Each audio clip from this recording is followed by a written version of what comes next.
السلام علیکم ورحمۃ اللہ وبرکاتہ۔ نحمده ونصلی علی رسولہ الکریم، اما بعد فاعوذ باللہ من الشیطان الرجیم، بسم اللہ الرحمن الرحیم، رب اشرح لی صدری ویسر لی امری واحلل عقدۃ من لسانی یفقہوا قولی۔ اب ادھر گزر کے بارے میں کوئی اپنا کچھ شیئر کرے گا؟ پڑھنے کے بعد کوئی عمل میں کچھ لائے کہ نہیں لائے؟ جی، کہ جس کے دل میں کینہ ہوتا ہے اس کی توبہ قبول نہیں ہوتی، اور تو اس پہ پھر میں نے ماما سے جا کے حدیث ڈسکس کی، اور پھر ہم نے یہی ڈیسائیڈ کیا کہ اگر ہم کبھی غلطی سے کرنے بھی لگیں گے کسی کی غیبت یا کسی کے بارے میں بری بات، تو ہم ایک دوسرے کو منع کریں گے اور انشاءاللہ نہیں کریں گے۔ بالکل۔ اور کنٹرول بہت زیادہ آیا، مطلب پہلے میں فوراً ریاکٹ کر دیتی تھی، لیکن اب جب افو درگزر جب سے آیا تو فوراً ریاکشن نہیں کرتی، اپنے اوپر کنٹرول آ گیا، اور یہ مجھے لگتا ہے نفس کی بہت اچھی ٹریننگ ہوتی ہے کہ آپ جب آپ کے اندر سیلف کنٹرول آ جاتا ہے۔ ٹھیک ہے جی۔ کل میں نے جا کے تزکیہ کیا اور میں نے نوٹ ڈاؤن کیا کہ کون کون سی ایسی باتیں ہیں، محاسبہ کیا، یعنی اپنا محاسبہ کیا۔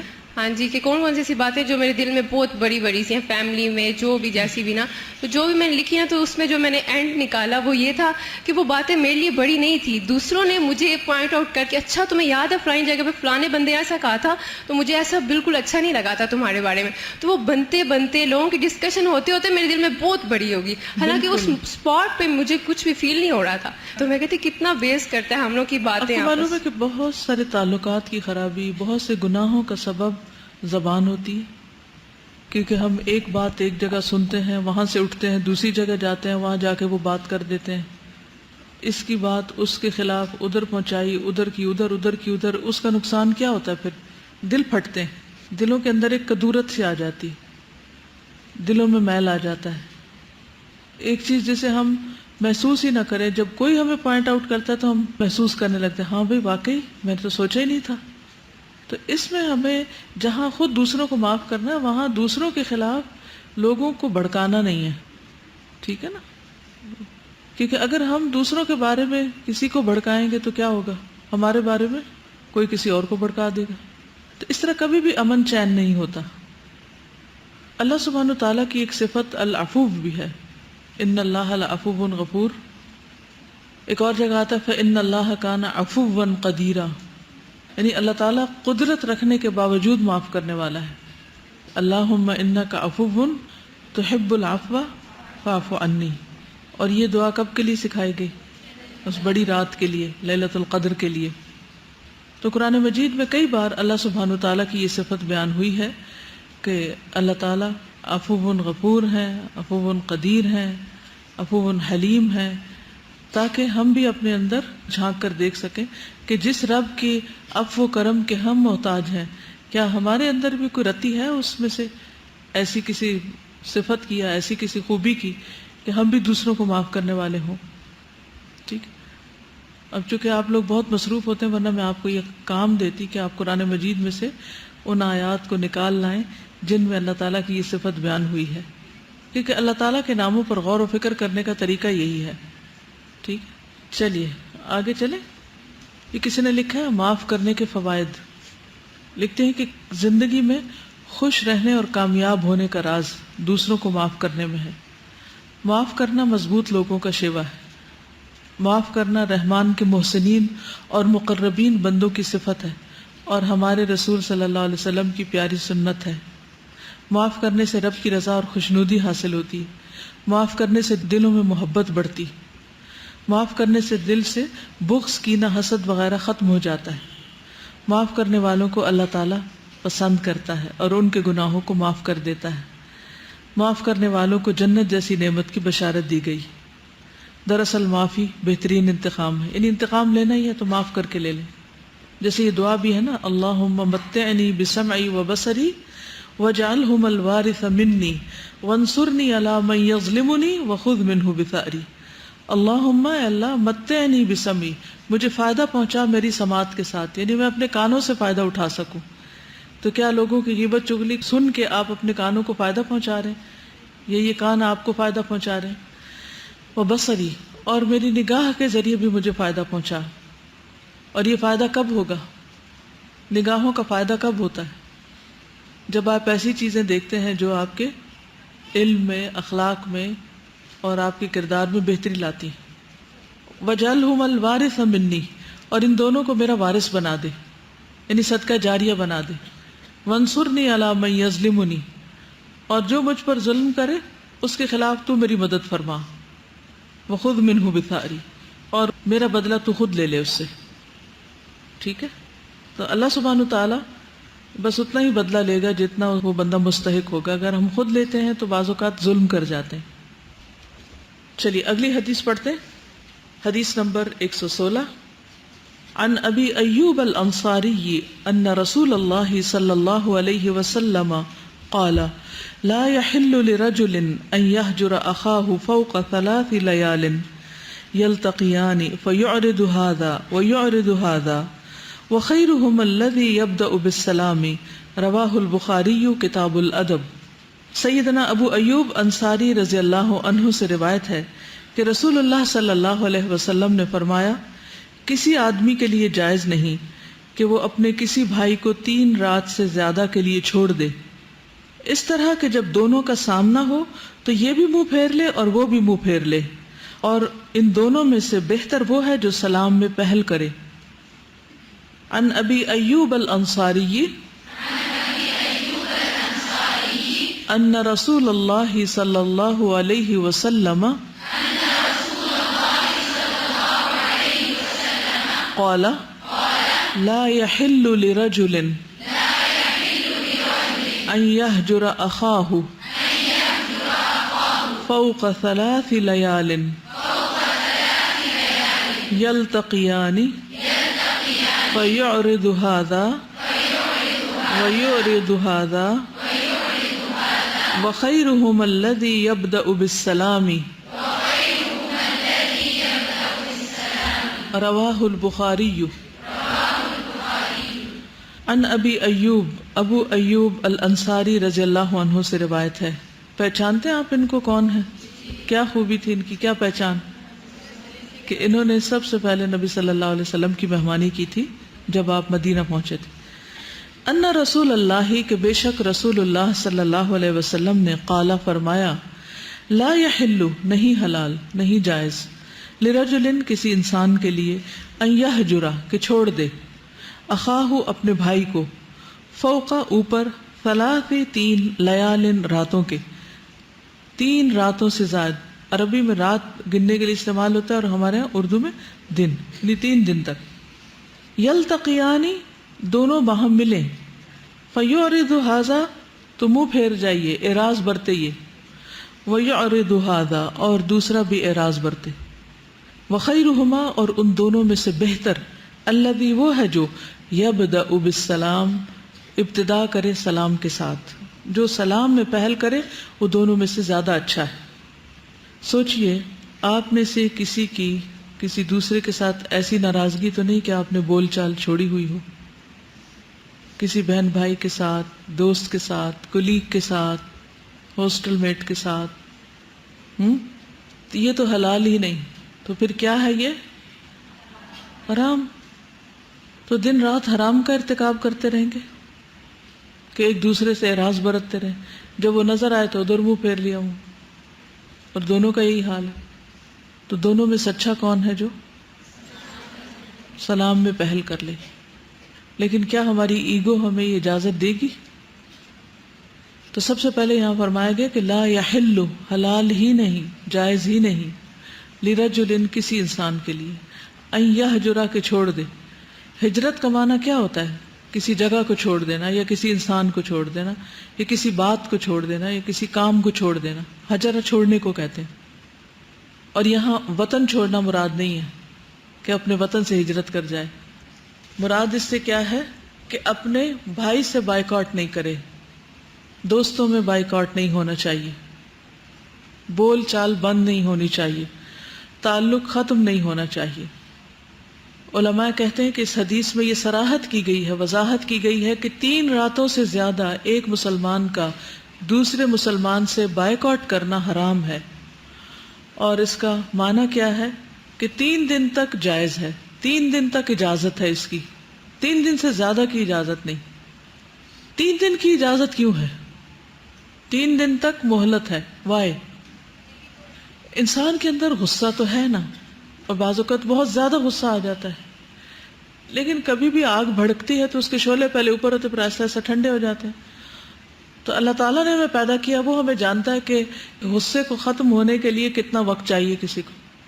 تو 3 دن کافی، 3 دن میں انسان کا ٹیمپریچر نارمل ہو جانا چاہیے.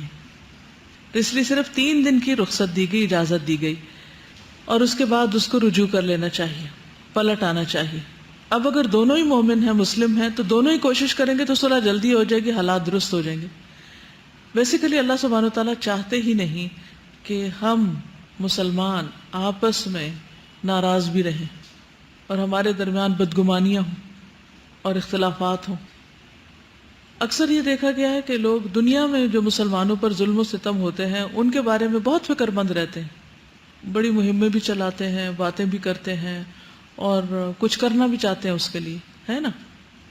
لیکن اگر انہی کو کھول کے دیکھیں تو خود ان کے دلوں کے اندر اتنے کینے ہوں گے اپنے ساتھ والوں کے ساتھ، اپنے بہن بھائیوں کے ساتھ، اپنے دوستوں کے ساتھ، اپنے دینی بھائیوں کے ساتھ یا دینی بہنوں کے ساتھ. تو مجھے یہ کبھی تضاد سمجھ نہیں آیا کہ دور والے کے غم میں تو آپ بڑا رو رہے ہیں اور جو قریب والا ہے اس کے بارے میں انتہائی بے حس ہیں، نہ اس کے دکھ درد کی آپ کو پرواہ ہے، نہ اس کی ناراضگی کی آپ کو کوئی پرواہ ہے، نہ اس پر آپ ٹس سے مس ہوتے ہیں. تو کیسے مسلمان ہیں؟ کس درجے کا اسلام ہے یہ؟ اور یہ ہماری پرسنالٹیز کے اندر کانفلکٹ یا تضاد کیوں ہے؟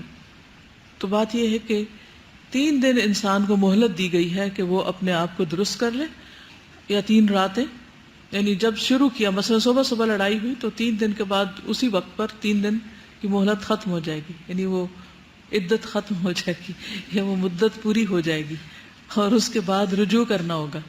ٹھیک ہے، ورنہ اللہ سبحانہ وتعالیٰ کی ناراضگی اس شخص پر آئے گی. رسول اللہ صلی اللہ علیہ وسلم نے یہ بھی فرمایا کہ کسی مسلمان کے لیے حلال نہیں کہ اپنے بھائی کو 3 دن سے زیادہ چھوڑے رکھے. جس نے 3 دن سے زائد چھوڑ دیا اور اسی حالت میں مر گیا تو وہ آگ میں جائے گا. یہ سنن نبی داؤد کی روایت ہے 4916. کیونکہ صلح کرنے سے کیا چیز روکتی ہے انسان کو؟ انا، تکبر روکتا ہے نا، کہ میں کیوں آگے بڑھوں. تو جو شخص تکبر میں مبتلا ہو جاتا ہے پھر اس کے لیے تو جنت نہیں ہے نا. جس کے دل میں رائی کے دانے برابر بھی تکبر ہوگا وہ جنت میں نہیں جا سکے.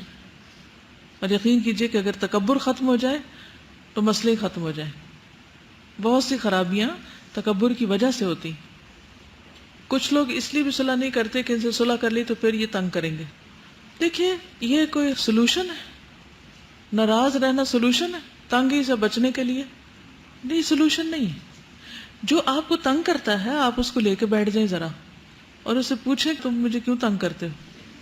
سیدھی بات کریں. قولوا قولا سدیدا یصلح لکم اعمالکم ویغفر لکم ذنوبکم. ہم بات ہی نہیں کرتے دوسرے سے، بات کرنا ہی نہیں چاہتے. ہم صاف کہہ دیتے ہیں نہیں میں بات ہی نہیں کروں گی، میں اس ٹاپک پہ بات ہی نہیں کرنا چاہتی. تو جب آپ نے لاک لگا لیا تو پھر مسئلے کا حل کہاں سے ہوگا؟ تو کسی سے بھی بات کرنا نہیں چھوڑے. ناراضگی سے کرنی ہے، فرملی کرنی ہے، کیسے بھی کرنی ہے، لیکن بات کریں. تو اس کمپلیکس سے باہر آئیں. اور جو بات کرے گا، جو آگے بڑھ کے مسئلے کا حل تلاش کرے گا، وہ اللہ کے یہاں بہت بڑا اجر پائے گا. ہشام بن عامر سے روایت ہے کہ میں نے نبی صلی اللہ علیہ وسلم کو فرماتے ہوئے سنا ہے، کسی مسلمان کے لیے جائز نہیں کہ 3 دن سے زیادہ اپنے کسی مسلمان بھائی سے قطع تعلقی رکھے. اگر دونوں ہی 3 دن سے زیادہ قطع کلامی کیے رکھیں تو وہ جب تک اس حال پہ رہیں گے حق سے دور رہیں گے، حق سے دور رہیں گے. اور جو پہلے رجوع کر لے گا اس کا یہ پہل کرنا اس کے لیے کفارہ بن جائے گا. یعنی جو لڑائی جھگڑا کیا اور غلطی کی وہ اس کے لیے کفارہ. اگر اس نے دوسرے کو سلام کیا، یعنی وہ صلح چاہتا ہے، اس نے دوسرے کو سلام کیا اور اس نے جواب نہ دیا. یہ بھی تو ہوتا ہے نا، آپ آگے بڑھتے ہیں، آپ سلام کرتے ہیں، یا بعض اوقات کیوں نہیں بڑھتے؟ کیونکہ آپ کو یہ ڈر ہوتا ہے کہ یہ مجھے جواب نہیں دے گا. تو آپ نے سلام کیا لیکن دوسرے نے، سامنے والے نے جواب نہیں دیا، تو سلام کرنے والے کو فرشتے جواب دے دیں گے، اس کا جواب آ جائے گا. اس انسان سے زیادہ بہتر ہستیاں جواب دیں گی جن کی دعا لگ جائے گی. اور رد کرنے والے کو شیطان، اس کے ساتھ شیطان ہو جائے گا جو سلام کا جواب نہیں دے رہا. اگر وہ دونوں قطع تعلق ہی کی حالت میں مر گئے تو جنت میں کبھی اکٹھے نہ ہو سکیں گے. یعنی اگر کسی اور نیکی کی وجہ سے جنت میں چلے بھی گئے تو وہاں کبھی اکٹھے نہیں ہو سکیں گے. تو آپ دیکھیے بعض اوقات خون کے رشتے ہوتے ہیں, بعض اوقات بہت پیار کے رشتے ہوتے ہیں, اور عموماً ناراضگیاں ہوتی بھی وہی ہیں جہاں قریبی تعلقات ہوتے ہیں, محبت کے رشتے ہوتے ہیں. اور کئی بار آپ نے دیکھا ہوگا کہ جن لوگوں سے آپ کی بہت لڑائی تھی پھر ان سے بہت اچھی دوستی بھی ہو گئی, کیونکہ دل تو الٹ پلٹ ہوتے ہی رہتے ہیں. بعض مائیں اپنے بچوں سے ناراض ہو جاتی ہیں, بعض بچے آپس میں ناراض ہو جاتے ہیں, تو پھر یہ قیامت کے دن بہت بڑی پکڑ اور ایک طرح سے تکلیف کا سبب ہوگا. اس پر آپ میں سے کوئی کچھ کہنا چاہے؟ جی ہاں, آپ یہ دعا کر سکتے ہیں کہ اللہ تعالیٰ اس کا دل میری طرف سے صاف کر دے اور ہمارا معاملہ درست کر دے. دیکھیے جہاں تک بدگمانی کا تعلق ہے تو آپ کو پتہ ہے کہ بدگمانی کو کیا کہا گیا ہے؟ ان بعد الظن اثم, ایک جگہ اثم کہا گیا, دوسری جگہ آپ دیکھیے فإن الظن لا يغني من الحق شيئا, اس سے حق حاصل نہیں ہوتا, حق کو فائدہ نہیں ہوتا. اور اجتنبوا من الظن فإن الظن اکذب الحدیث, جھوٹ کی سب سے بڑی قسم ہے. فإن الظن اکذب الحدیث, جھوٹ بری چیز ہے, کتنی بری, کبیرہ گناہوں میں سے نا, اور منافقت کی علامت ہے. تو آپ دیکھیے کہ جب انسان دوسرے کے بارے میں بدگمان ہوتا ہے, بدگمانی کرتا ہے بیس لیس بات کی بنیاد پر, تو کیا وہ جھوٹ کا شکار نہیں؟ کیا اس کا دل جھوٹ نہیں بول رہا؟ اس کا تو دل جھوٹ بول رہا ہے. فإن الظن اکذب الحدیث. لیکن ہم نے اس کو کبھی جھوٹ سمجھا ہی نہیں, ہم تو یقین پر ہوتے ہیں نہیں نہیں ایسا ہی ہے, حالانکہ وہ صرف ہماری غلط فہمی ہو سکتی, اور اس غلط فہمی کو پال پال کے اتنے میں ایک اور پڑ جاتی, اتنے میں ایک اور, تو گرا پہ گرا لگتی چلی جاتی, کیونکہ ہم نے کبھی اس کو صاف کرنے کی کوشش ہی نہیں کی. صاف کرنے کی کوششوں میں سب سے بہترین طریقہ ہے براہ راست بات کر لیں, ڈائریکٹ پوچھ لیں جا کے, ادھر ادھر بات کرنے کی بجائے جس سے متعلق معاملہ ہے اس سے آپ بات کر لیں کہ اس معاملے کی حقیقت کیا ہے. لیکن کتنے لوگ ہیں جو یہ طریقہ اختیار کرتے ہیں؟ نہیں کرتے نا. جو غصہ آئے گا, غم آئے گا, کبھی اس سے بات کریں گے, اس سے غیر متعلقہ لوگوں کو پریشان کریں گے, لیکن جس سے متعلق بات ہوگی اس سے بات نہیں کریں گے, تو غلط فہمیاں کبھی دور ہوتی ہی نہیں. اس کے برعکس دوسرے کو معاف کر دینا, دل سے بدگمانی نکال دینا. یعنی اگر آپ کو کسی کے بارے میں کوئی بدگمانی ہوئی تو بہتر ہے کہ آپ اس کو پوچھ لیں اس کی حقیقت, یا پھر اگر آپ کے اندر گٹس نہیں ہے پوچھنے کے تو کیا کریں, اس کو اپنی ذہن سے نکال دیں, کیونکہ اس کا اور اس کے رب کا معاملہ ہے, مجھے اس میں نہیں پڑنا. لیکن اس بنا پہ تجسس نہیں, غیبت نہیں, تہمت نہیں, کچھ بھی نہیں. اگلی حدیث ہے 117, عن ابی ہریرہ عن رسول اللہ صلی اللہ علیہ وسلم قال ما نقصت صدقة من مال وما زاد اللہ عبدا بعفو الا عزا وما تواضع احد للہ الا رفعہ اللہ, رواہ مسلم.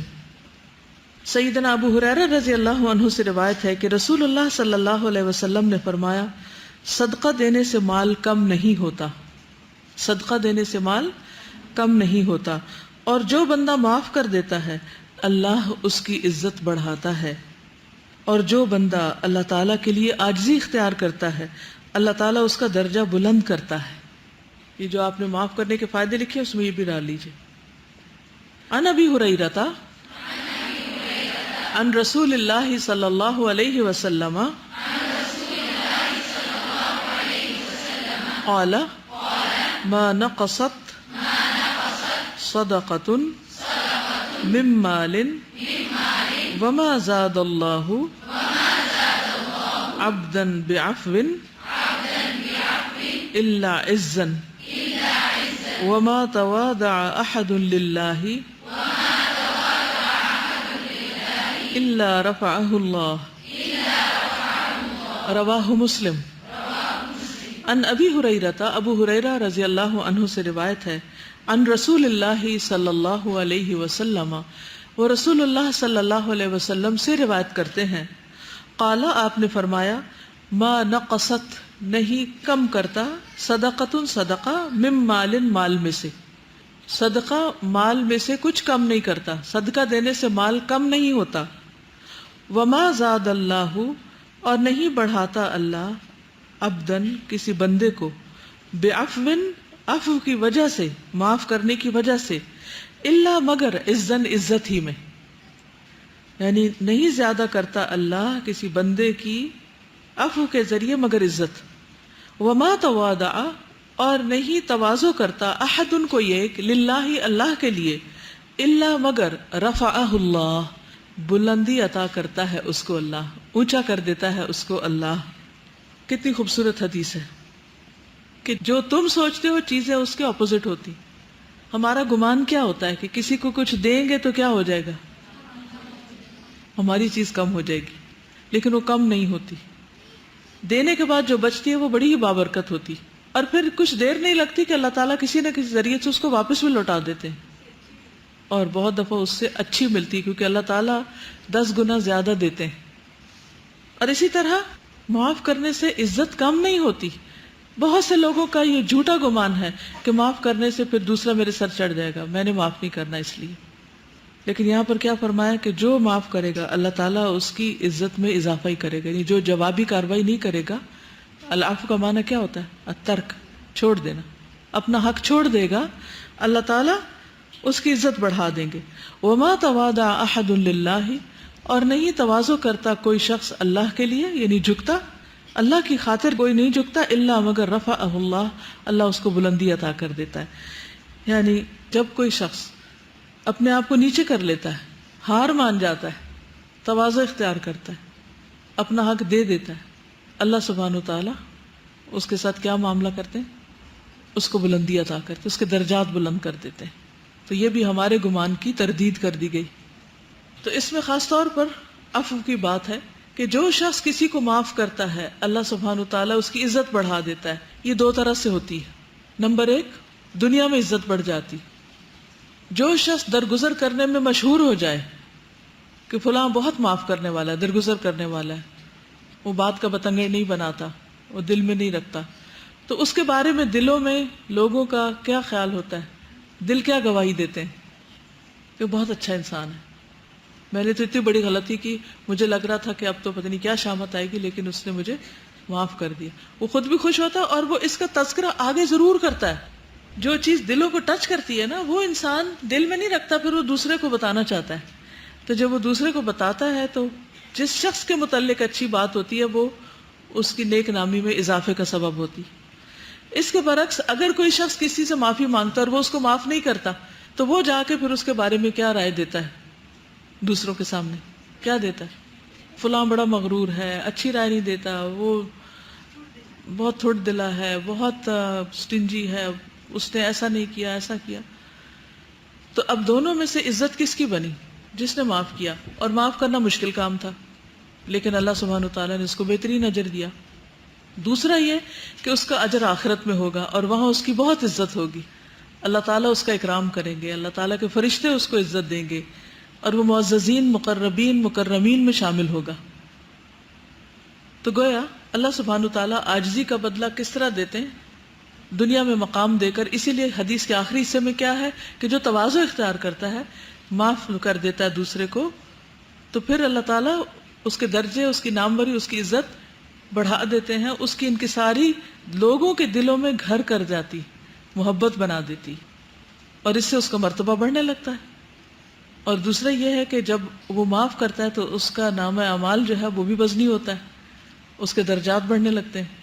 تو جتنی بڑی کوئی کسی کی غلطی معاف کر دیتا ہے اس کا درجہ اتنا ہی بڑھ جاتا ہے، اتنی ہی اس کو آخرت میں عزت ملے گی، اتنا ہی اس کے درجات بلند ہوں گے. ہم کہتے ہیں یا اللہ تو ہمارے درجات بلند کر دے. دعا مانگتے ہیں کبھی، یا اپنے لیے، دوسروں کے لیے.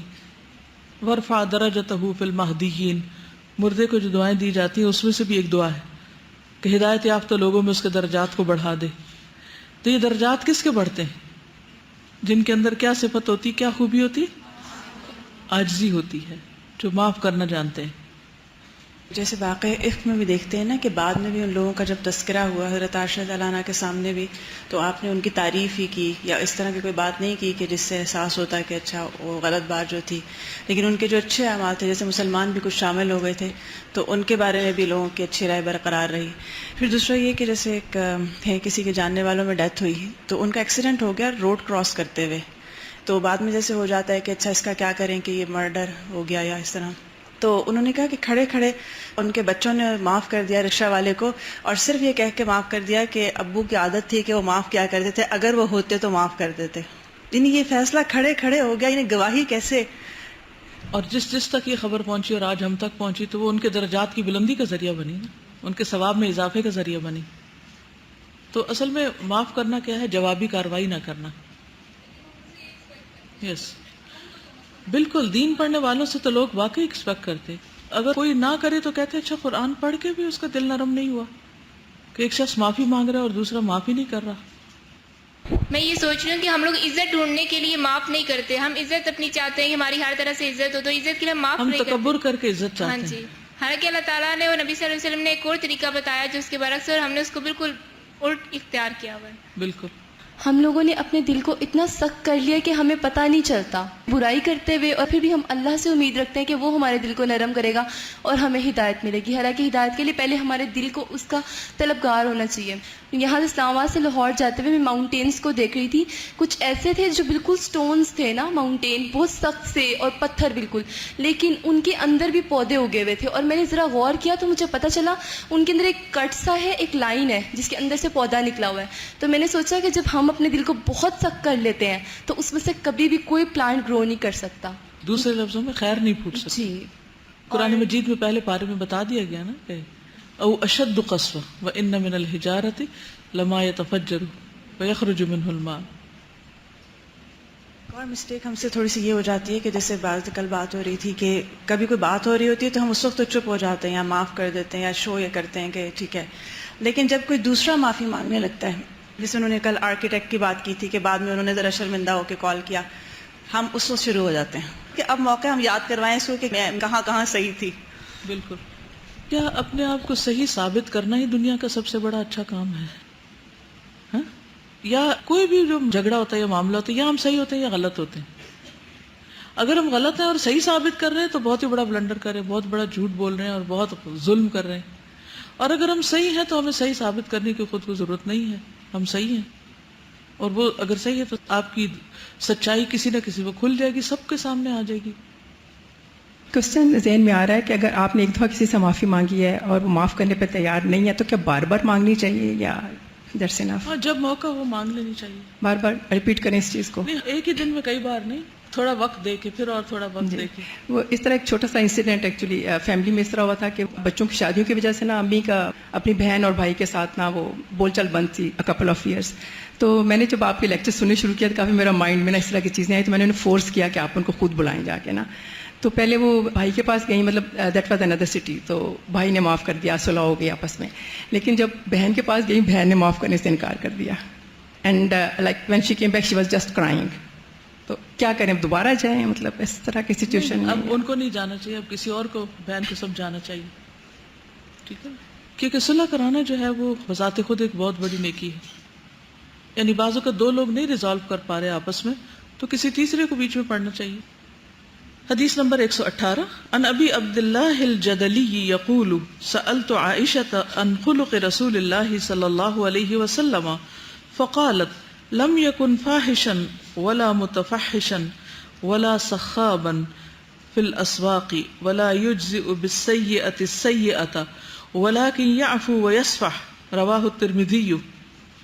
ابو عبداللہ جدلی سے روایت ہے کہ میں نے سیدہ عائشہ رضی اللہ عنہا سے رسول اللہ صلی اللہ علیہ وسلم کے اخلاق کے بارے میں پوچھا تو انہوں نے فرمایا آپ طعن و تشنیع کرنے والے، فحش کام کرنے والے، بازاروں میں چیخنے والے اور برائی کا بدلہ برائی سے دینے والے نہ تھے، بلکہ معاف کرتے اور درگزر فرماتے. عن ابی عبداللہ الجدلی یقول سألت عائشة عن خلق رسول اللہ صلی اللہ علیہ وسلم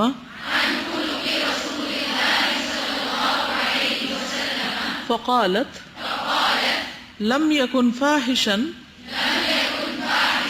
ولا متفحشا ولا سخابا في الأسواق ولا يجزي بالسيئة السيئة وَلَكِنْ يَعْفُو وَيَصْفَحُ. لفظی ترجمہ ان ابی عبداللہ، ابو عبداللہ الجدلی سے روایت ہے، یقول کہتے ہیں سألت میں نے سوال کیا عائشہ رضی اللہ تعالی عنہا سے ان خلق رسول اللہ صلی اللہ علیہ وسلم، رسول اللہ صلی اللہ علیہ وسلم کے اخلاق کے بارے میں.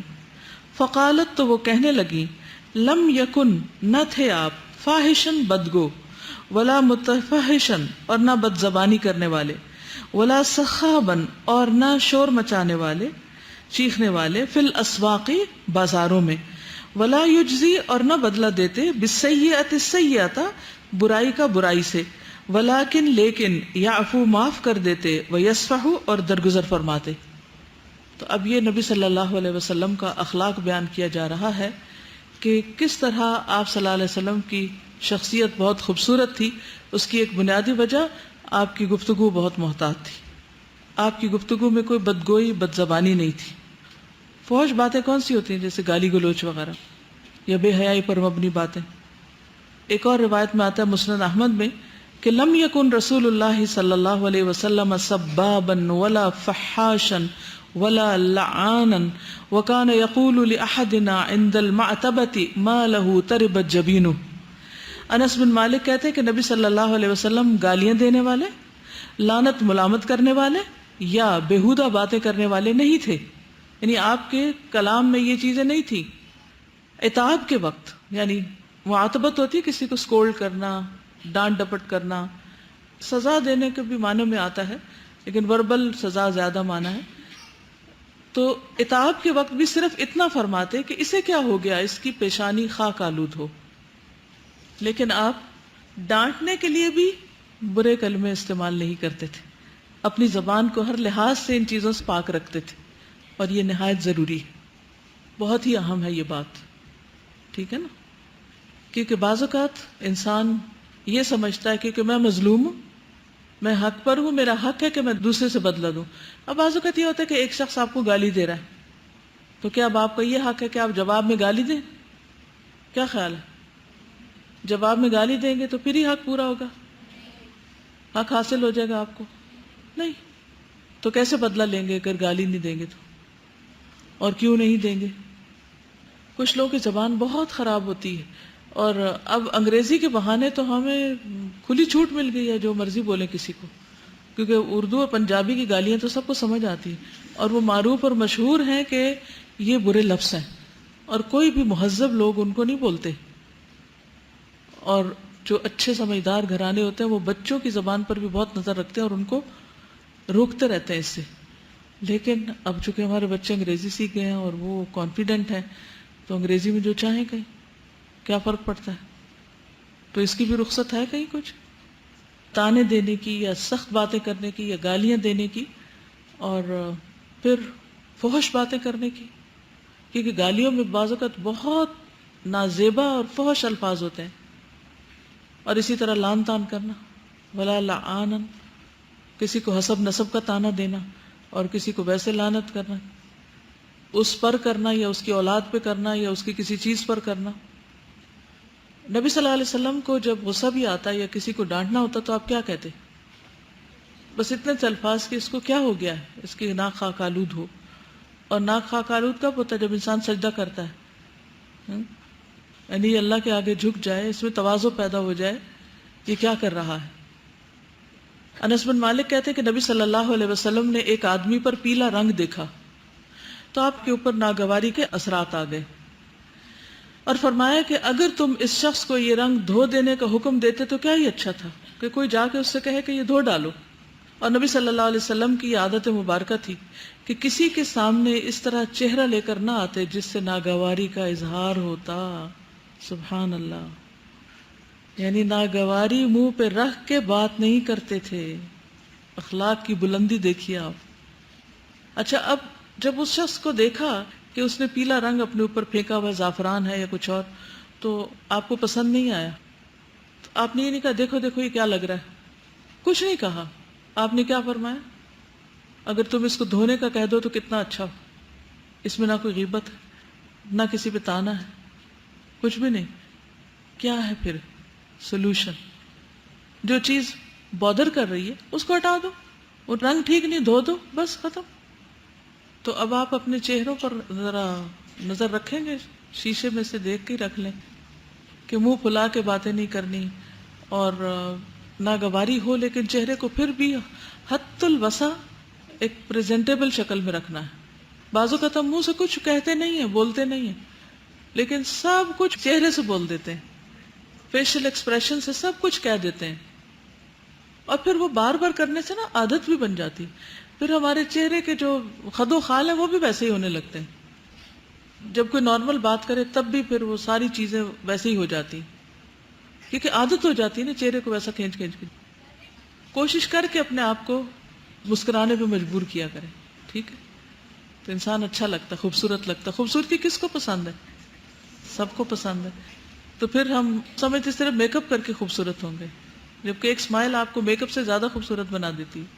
حضرت عائشہ کہتی ہے کہ نبی صلی اللہ علیہ وسلم کو جب کسی کے متعلق کوئی نامناسب خبر ملتی تو یوں نہ کہتے کہ فلاں کو کیا ہوا ہے، کہ یوں کہتا ہے یا کرتا ہے، یعنی تبصرہ نہیں کرتے تھے اس پر، بلکہ یوں فرماتے لوگوں کو کیا ہوا ہے کہ وہ ایسے اور ایسے کہتے ہیں. یعنی ایک کو پن پوائنٹ نہیں کرتے تھے، جنرل بات کرتے تھے. آپ صلی اللہ علیہ وسلم نے فرمایا تم میں سے سب سے بہتر وہ شخص ہے جس کے اخلاق سب سے اچھے ہوں. اچھے اخلاق سے مراد اچھی عادات اختیار کرنا اور گھٹیا کو چھوڑ دینا. ٹھیک ہے؟ ہم عام طور پر صرف آدھی تعریف کرتے ہیں، اس نے اخلاق کیا اچھی عادات اپنانا، لیکن ایک طرف طلب ہے تو ایک طرف ترک بھی ہے، کچھ چیزیں ڈالنا اور کچھ چیزیں نکالنا. آپ میں سے اکثر کو میک اپ کرنے یا کروانے کا اتفاق ہوا ہوگا. تو میک اپ کے آغاز کہاں سے ہوتا ہے؟ فیشیل کرتے ہیں، کتنا ٹائم لگتا ہے؟ پھر بھی شکل تو وہی رہتی ہے. اچھا، بہرحال اب آپ دیکھیے کہ یہ کیا ہے، تخلیہ، صفائی ہو رہی ہے نا.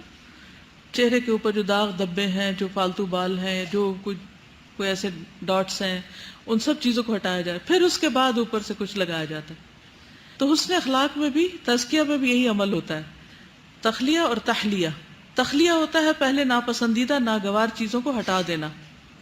جیسے عام طور پہ آپ دیکھو کہ اگر جیسے پینٹ کرنا ہو تو پہلے کیا کیا جاتا ہے، دیواروں کو کھرچا جاتا ہے اور پھر اس کے اوپر نیا رنگ لگایا جاتا ہے، چاہے وہی کلر کرنا ہو، پھر بھی صحیح کلر وہی ہوتا ہے جو کھرچنے کے بعد لگایا جائے. اور رسول اللہ صلی اللہ علیہ وسلم نے فرمایا یقیناً مجھے اچھے اخلاق کی تکمیل کے لیے بھیجا گیا ہے.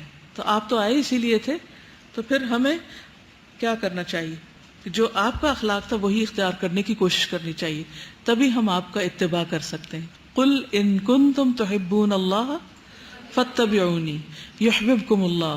کہہ دیجئے اگر ان کنتم تحبون اللہ، اگر تم اللہ سے محبت کرتے ہو تو کیا کرو؟ میری پیروی کرو. تو یہ پیروی صرف نماز کے سنتیں پوری کرنے میں نہیں، بلکہ عام روزمرہ زندگی میں جو اخلاق ہے اس کو بھی اپنانے میں ہے. تو آپ کے اخلاق میں کیا نہیں تھا؟ تان و تشنیع نہیں تھی، تانے نہیں دیتے تھے، فحش باتیں نہیں کرتے تھے، بازاروں میں چیختے نہیں تھے، اور برائی کا بدلہ برائی سے نہیں دیتے بلکہ معاف کر دیتے تھے.